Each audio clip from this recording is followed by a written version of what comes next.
માંજલપુર વિધાનસભા સીટની પેટા ચૂંટણી જાહેર થતાં જ વડોદરામાં રાજકારણ ગરમાયું છે અને ચર્ચાનો માહોલ જામ્યો છે। ત્યારે આ મુદ્દે સ્પાર્ક ટુડે ન્યૂઝ દ્વારા ભારતીય જનતા પાર્ટીના વડોદરા મહાનગર અધ્યક્ષ જયપ્રકાશ સોની સાથે ખાસ વાતચીત કરવામાં આવી છે। તેઓ જણાવી રહ્યા છે કે ભારતીય જનતા પાર્ટી હર હંમેશ કોઈપણ પ્રકારની ચૂંટણી માટે તૈયાર રહે છે। માંજલપુર વિધાનસભા સીટમાં પૂર્વ ધારાસભ્ય સ્વર્ગસ્થ પૂર્વ ધારાસભ્ય યોગેશ પટેલની લેગેસી જાળવી રાખવા માટે ભાજપ પ્રતિબદ્ધ છે। કોર્પોરેશનની ચૂંટણીમાં પણ 14 બેઠકો ભાજપે જીતી છે। ત્યારે તેઓ કહી રહ્યા છે કે માંજલપુર સીટ પર અમારી જીત નિશ્ચિત છે। રાજ્યના ચૂંટણી પંચે જે તારીખ જાહેર કરી 30 જુલાઈ એ અભિનંદનને પાત્ર છે, પ્રશંસનીય છે। આટલી ઝડપથી સરકારી કાર્યવાહી પૂર્ણ કરી અને તારીખ જાહેર કરી સારી એટલા માટે છે કારણ કે એ સીટ પર કોઈને કોઈ ઉમેદવાર ધારાસભ્ય બનીને આવશે અને પ્રજાકીય કામો જે છે, જે ધારાસભ્ય તરીકે કરવાના હોય છે, એ બધા જ કામો સારી રીતે થાય અને સુચારુ રૂપે લોકોની સમસ્યાનું સમાધાન આવે। એટલે આ એક રીતે કે ઐતિહાસિક પગલું પણ છે કે આટલું ઝડપથી ચૂંટણી ડિક્લેર કરવી। એટલે હું ચૂંટણી પંચને પણ અભિનંદન આપું છું। ભારતીય જનતા પાર્ટી તરીકે જોઈએ તો અમારા કાર્યકર્તાઓ હંમેશા ઇલેક્શન બોર્ડમાં કામ કરતા હોય છે। આજે પણ વડોદરા કોર્પોરેશનના ઇલેક્શન બાદ 2 મોટા કાર્યક્રમો લઈને અમે બૂથ સ્તરના વૃક્ષારોપણ હોય, સ્વચ્છતા અભિયાન હોય કે હમણાં શ્યામાપ્રસાદ મુખર્જીનો બલિદાન દિવસ ગયો તો બલિદાન દિવસ નિમિત્તે એમને સ્મરણાંજલિના કાર્યક્રમો હોય તો અમે બૂથ લેવલ પર આ બધા કાર્યક્રમો કરતા હોઈએ છીએ। એટલે બૂથના કાર્યકર્તાઓના માધ્યમથી જ ચૂંટણી જીતાતી હોય છે અને ભારતીય જનતા પાર્ટીનો ઇતિહાસ રહ્યો છે કે માંજલપુર વિધાનસભા અમે સારી સરસાઈથી જીતતા આવ્યા છીએ અને માન્ય યોગેશભાઈ પટેલ જે હમણાં એમનું સ્વર્ગવાસ થયો છે, નિધન થયું છે, એમના કારણે જે સીટ ખાલી થઈ, એમણે જે પ્રકારના કામો કર્યા છે એને જ આગળ વધારતા કોઈને કોઈ જે પણ ઉમેદવાર આવશે એ ચોક્કસથી લોકોની સાથે રાખીને આ કામ કરશે। અમારી તો તૈયારી હંમેશા હોય જ છે। અમે તો રાહ જોતા હોઈએ છીએ કે તારીખ ડિક્લેર થાય અને એ રાહનો અમારો અંત આવ્યો છે આજે।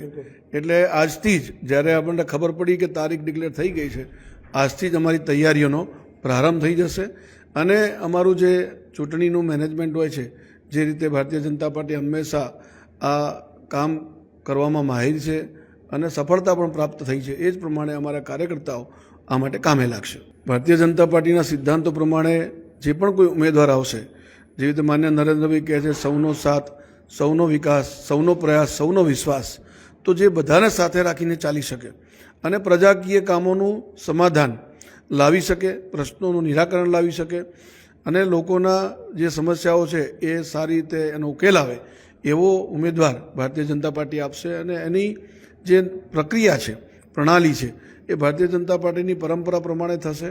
પારદર્શિતા સાથે ઉમેદવાર નક્કી થતા હોય છે। પાર્લામેન્ટરી બોર્ડ અમારું બેસીને નિર્ણય કરતો હોય છે, જે નિર્ણય કરે એ સર્વ કાર્યકર્તાઓને શિરોમાન્ય હોય છે અને એ ઉમેદવારને જીતાડવા માટે સૌ કાર્યકર્તા કામે લાગશે। એમાં જે યોગેશ કાકાનું વાત હતી એને ખરેખર સમજવાની જરૂર છે। ભારતીય જનતા પાર્ટીમાં કાર્યકર્તાઓ જે કામ કરતા હોય છે એ કાર્યકર્તાઓને જ ઉમેદવાર બનાવવામાં આવતા હોય છે અને લાંબા સમયથી આપણે જોઈએ તો ઘણા બધા જૂના કાર્યકર્તા હોય, ઘણા લાંબા સમયથી કામ કરતા હોય, એને પણ કોર્પોરેશન વખતે ઇલેક્શનમાં ટિકિટ આપવામાં આવી છે અને કાર્યકર્તા જ્યારે ઉમેદવારી કરતો હોય તો સહર્ષ બાકીના કાર્યકર્તાઓને સ્વીકારી લેતા હોય છે અને સૌ કાર્યકર્તાઓ એ દિશામાં કામે લાગી જતા હોય છે। મેં જેમ હમણાં આગળ કહ્યું એમ ભારતીય જનતા પાર્ટીની પરંપરા અનુસાર જે પણ પાર્લામેન્ટરી બોર્ડ ઉમેદવારનું નામ ડિક્લેર કરશે, સૌ કાર્યકર્તાઓ એને જીતાડવા માટે સાથે મળીને પ્રયત્ન કરશું। પાર્ટી હંમેશા આ બધું જોતી હોય છે કારણ કે ઉમેદવાર એવો હોવો જોઈએ કે જે નાગરિકોના પ્રશ્નો સરળતાથી ઉકેલ લાવી શકે। મૂળ જે મેં કહ્યું એમ સિદ્ધાંત છે આપણો કે સૌનો સાથ એટલે સૌને સાથે રાખીને ચાલવું, સૌનો વિકાસ એટલે નાગરિકોના જે પ્રશ્નો છે એનું સમાધાન આવું, એ વિસ્તારનો વિકાસ થવો, ત્યાં ડેવલપમેન્ટના કામો થવા, રોજગાર આવો, આવા અનેક જે સમસ્યાઓ નાની મોટી હોય છે એ બધાનું સમાધાન લાવી શકે, સૌને સાથે રાખીને કામ કરી શકે એવા ઉમેદવારનું ચયન થશે। જાતિગત સમીકરણો જોતા જ હોઈએ છે, પરંતુ એમાં પણ એ ઉમેદવાર એવો હોવો જોઈએ, જે પણ કોઈ ઉમેદવાર હોય એ સૌને સાથે રાખીને કામ કરે, સૌનું ડેવલપમેન્ટ થાય, સૌનો વિકાસ થાય એના માટેનો પ્રયત્ન કરે, સૌનો વિશ્વાસ જીતી શકતો હોય, સૌને સાથે રાખીને પ્રયાસ કરનારો હોય એટલે કુલ મળીને જે ભારતીય જનતા પાર્ટીના કેટલાક સિદ્ધાંતો છે એ સિદ્ધાંતોને સાથે રાખીને કામ કરનારો ઉમેદવાર ચોક્કસથી પાર્ટી નક્કી કરશે.